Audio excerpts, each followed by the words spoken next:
BSKE 2023. Lightmates, sumapit na ang araw na pinakahihintay ng mga kandidato para sa Barangay at Sangguniang Kabataan Elections o BSKE 2023. Simula kasi ngayong Huwebes, October 19 hanggang 28 ay legal nang makapangangampanya ang nasa 1,414,487 na aspirants sa buong bansa para sa iba't ibang posisyon sa barangay.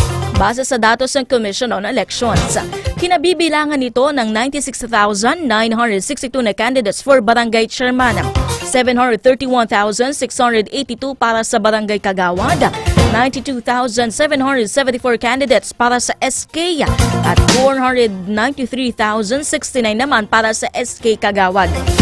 Mahigpit namang pinaalalahanan ng COMELEC ang lahat ng mga kandidato na sumunod sa tamang proseso ng pangangampanya, umiwas sa mga ilegal na gawain gaya ng panunuhol at vote buying upang hindi makasuhan o madiskwalipika sa eleksyon.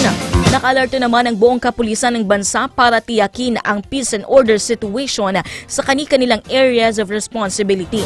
Samantala, nakatakdang maglunsad ang ahensya ng nationwide Oplan Baklas simula bukas, October 20 hanggang 27, laban sa mga campaign parapernalyas ng mga kandidato na hindi nakaayon sa panuntunang ipinatutupad ng COMELEC.